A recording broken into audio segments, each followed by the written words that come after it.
Have you ever heard of the dangerous versions of Minecraft? What does it even mean for a version of Minecraft to be dangerous at all? I think the first obvious answer are versions that were dangerous to a player's computer. I mean, does this look normal to you? Would you want this to happen to your world? Stick around to find out how. Honestly, I think it's a little too difficult to quantify how many or few truly dangerous versions of Minecraft have ever existed. When I say dangerous, what I'm really referring to are versions of Minecraft that were dangerous to load up a pre-existing Minecraft world in upon upgrading. These Minecraft versions had the potential to do one of a few different things to world loaded within them. The first is a crash type that prevents you from being able to load up that specific world again until you upgrade to the next version of Minecraft. These glitches are essentially harmless, except for that one detail. Then, there are versions that cause level data file corruption. We'll get into the complexities of that one later. And last up are versions of Minecraft that corrupt the chunks of your world in one way or another. If you ever had a world get corrupted by one of these versions and you didn't have a backup, all I could say is, ouch. Today's video is sponsored by Monster Legends, which is free to play, so there's no reason to not give it a try if this interests you. Collect over 900 different monsters to create your own monster empire. There are new monsters coming out every week, so you'll never be short on content. Diversify your monster collection by leveling up and breeding monsters of differing elements and rarities to get eggs of completely new species. Once your team is ready for a challenge, give the Creator Island a peek, where you can check out a bunch of all-unique monsters that are unique to various creators. You'll probably recognize some of these names: Mr. Beast, Dream, Tommy Innit, and so on. If you download the game using my QR code or from the link in the description down below, you'll get a big head start on your way to the top with a special free starter pack that includes these 3 epic monsters alongside the Volcano Keeper's Fire habitat. Remember, Monster Legends is free to play and available on all mobile platforms, so if having a fun, free game to kill some time with interests you, consider giving Monster Legends a try, and big thanks again to Monster Legends for sponsoring this video.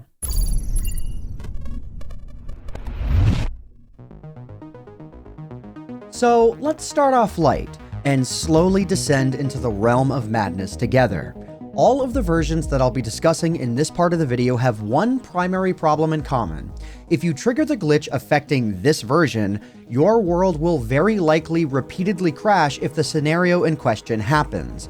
The majority of the footage I'll be using here is of me placing the problematic item down, since attempting to load up a world with that item already placed would cause the game to crash before the world even loaded, which wouldn't make for a very good video. So, number 1. Within a fairly unique version of Minecraft called Beta 1.6 Test Build 3, if you played this version on a server, you would find that sleeping in a bed would actually prevent you from ever waking up because the time of day is not synchronized between the server and the client. From the looks of things, the server time is actually never moved away from daytime at all, which would explain this behavior pretty well. Within the first upload of Snapshot 13W06A, loading up a chunk that used to contain a hopper minecart would cause that world to crash. As with most of these glitches, I'm not exactly sure why this is the case, but loading up a fresh world and placing down a hopper minecart within this version will instead have you place down a spawner minecart. Clearly something has gone haywire here. Within 13W38B, loading up a chunk containing a minecart at all would cause a crash. In 14W18A, the culprit was an item frame. In 14W27A, it was a minecart chest. And in 19W12A, loading up a chunk containing an active conduit, or, you know, placing one down, would cause the world to crash. But this one can be mitigated if you were right next to the conduit as the crashing was happening. Within 19W13A, if 2 villagers went and had themselves a villager baby, that creature would immediately crash the game, as if it were the spawn of Satan itself. In 20W13A, dying without any kind of a bed present on the world would soft lock you into this weird dead state. If you exited the world and reloaded it, going into a third-person perspective would show your camera is not attached to your player movements at all. You can't even move in this state. But you can teleport without the camera itself moving, and you can attack yourself in order to get this truly unique death message. So, last up within this category, in 21W18A, if you died inside of a nether portal and your body was not booted out as a result of the death, you would not be able to hit the button allowing for you to respawn at all, even if you reloaded the world. Thankfully, that's why it's a good thing that all of these glitches could be fixed simply by upgrading your world again. But what about glitches that caused actual damage to your world files? Well, for that, let's move on. Next up, we'll take a look at versions of Minecraft that cause some kind of corruption within the level data file itself. This is the file that houses all modifiable world information, including the world seed, all of the world's game rules, the time, whether or not it's raining, whether or not the world is in hardcore mode. You get the idea. Starting off in Minecraft Beta 1.8 Pre-Release 1, if you updated your world from a version prior to this, the tag within your level data file called map features would be set to 0, meaning this would be the equivalent to generating a world with the generate structures button set to false. This may have not been a huge issue within Beta 1.8 itself, but as time went on and more features got added to Minecraft, you might start to ask yourself why your world didn't have any new features in it.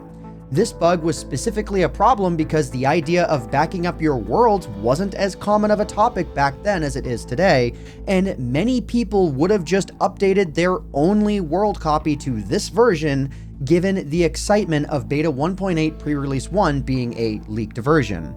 Jumping forward in time here, within Snapshot 17W47A, entity-specific statistics just straight up didn't exist for this version, meaning if you upgraded your world to this version, any entity-specific statistics, such as which mobs you've killed and which ones have killed you, would just disappear. This one was caused by this snapshot being the very first one within the flattening update, which modified the IDs for many different blocks, items, entities, and also statistics. By this point, the game would actively warn you about updating your worlds without having a backup, so if you just went ahead and clicked this button without thinking about it, you were in for a bad time. Later on in 1.13's development cycle, in 1.13 Pre-Release 3, loading up any world from the prior 6 years or so would have every single enchanted book within that world, both within your inventory and within chests, to lose all of their enchantments and just get converted into enchanted books, but with no actual enchantments on them. Crazy. Even crazier in my opinion is what happened in Snapshot 19W36A. This is the update that brought us a few different all-new game rules, namely do immediate respawn, which is not affected by this bug, but also do insomnia, drowning damage, fall damage, and fire damage. All of these game rules would be useful for map creators or players looking to enjoy the game a bit differently. However, this snapshot had all of these game rules be set to false by default if you loaded up a world from a prior version. Meaning, if you wanted a world where you didn't take natural damage of basically any kind, this would be a way to do it without modifying any of the game files itself. But more importantly, you could prevent phantoms from ever spawning again. I really regret voting for that mob. I expected Mojang to do a better job with it. And last up, before we move on to world data file corruption, within Minecraft 1.16 Pre-Release 1, which some people may have assumed was safe since it was a pre-release and all, somehow all dimension settings were removed from the level data file in this version, making the nether and the end completely inaccessible. On top of that, because these dimension settings included the world seed not saving to the level data file, the world seed would get randomized every time you would load up the world, leading to chunk borders occurring for any new terrain that you would generate for every time you would load up this world. The game would even warn you that these world settings were experimental, clearly indicating that something was wrong with your level data file, since this would just happen with normal, unmodified, vanilla worlds. So, alright, that wraps up level data file corruption, so let's move on to world file corruption, the chunks themselves. To start off this section, we need to go all the way back to InfDev from June 24th, 2010. During Minecraft's infancy, especially around this time, a lot of changes were coming to the game all at once. I mean, InfDev literally stands for Infinite Development, aka Development of the Infinite World Generation System. Within this version specifically, a new chunk format was being tried out, but simply walking around for a minute within a new world yielded chunk files that added up to nearly 200 megabytes in size. The amount of storage people had in their computers were usually measured in the gigabytes back then, not terabytes. So having a world where walking in a straight line for 5 to 6 minutes, yielding a world over 1 gigabyte in size wasn't exactly the best way forward for Minecraft, so this problem got resolved pretty quickly. The very next day, on June 25th, 2010, an arguably weirder bug hit the game. Walking around, in general, was just broken. Something like half of the blocks that you would try to walk into would cause your character to just glitch around as if you were stuck within ghost blocks. If you managed to place a sign down, save the world and reload it, the world would just become inaccessible upon loading up that sign. Moving on from here, within Minecraft Snapshot 12W07A, no caves would generate at all aside from the randomly placed water and lava pools alongside mine shafts, which all generated because of a different part of Minecraft's code. Since this version did not have spectator mode, I had to use the old X-ray glitch that involved pushing a glowstone block into my head with a piston in order to verify this glitch. This next item is one that I would bet many of you are now curious about. Within Snapshot 12W49A, things get weird. For whatever the reason may be, entering either the Nether or the End Dimension causes this issue where seemingly random blocks are shown within random chunks. Now, I don't have any of these blocks within this world at any location, so it's unclear why these patterns generate in this exact way at all. My best guess is that chunk generation is failing in some way, which is obvious, and it's pulling garbage data for what blocks to show, but I'm really not sure of what this garbage data might actually be, if it is garbage data at all. As I move around within this snapshot, I run into all kinds of ghost blocks, which in this version can be revealed if I just right-click everywhere I go. If these crazy block patterns exist in an area that would usually be occupied by open air within an unglitched instance of the world, then I can fly all around these blocks and even pick block them. However, if I right-click on any of these blocks, they will also revert to whatever block was supposed to appear there if this version were not glitched. Does that make sense? This item doesn't affect the way in which the world would save, however, but given how extreme this all looks, there's no way I couldn't include it here. The next item, however, is potentially one of the most destructive items on this list. Within Snapshot 15W31A, every single time you would save and reload your world, every placed sign in the world would have extra garbage text added onto the sign whenever you would reload the world in this version. And this problem, it's multiplicative. If I start off a sign with 12 characters on a single line, on the next reload, internally, that line will now be 26 characters long. And then it's 42, 74, 138, 266, 522, 1034, 2058. Yeah, before too much longer, the game just struggles to exist at all. If you try to load up a world where each line on the sign is around 32,000 characters long, you might be lucky if you get to move around at all. If you thought that was bad, this next item might be the single worst world corruption glitch to ever surface in Minecraft.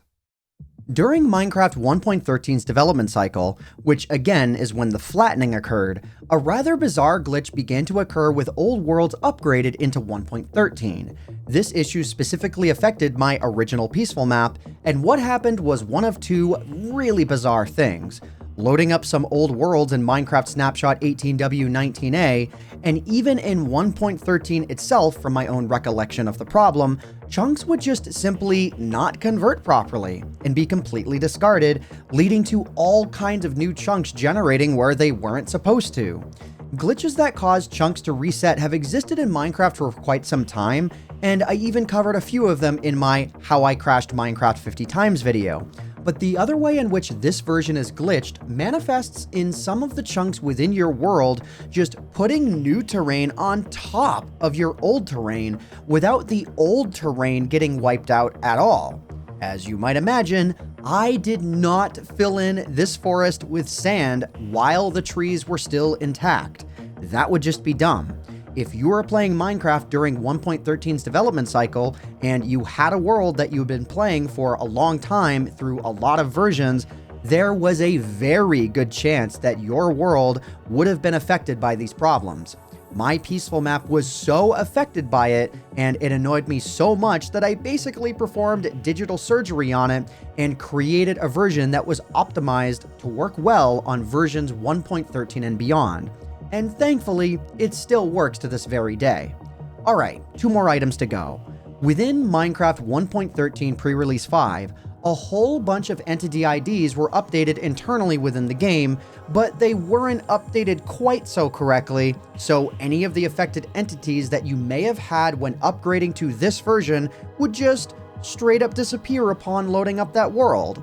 And finally, last up, Minecraft Snapshot 21W39A was the first version where the game would make an attempt to convert any old worlds to the new Caves and Cliffs system. However, if you converted your world within this exact version, absolutely no terrain would generate below bedrock. The only reason I have some of the new features here is because this version of the peaceful map just erroneously decided to delete a bunch more chunks when loading up in this version. So, you know, the lesson is simple. Back up your worlds when updating them to any given version.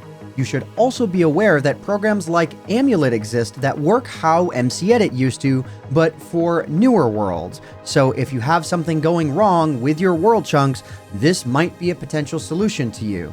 Almost all of the data points I got for this video came from the Minecraft Discontinued Features Wiki, so huge shout out to them for all that they do in preserving this game's weirder history. So yeah, I hope you all enjoyed this video. Thanks again to Monster Legends for sponsoring this video. Check out their link in the description down below. My name is AntVenom, and I bid you all farewell. Thanks so much for watching.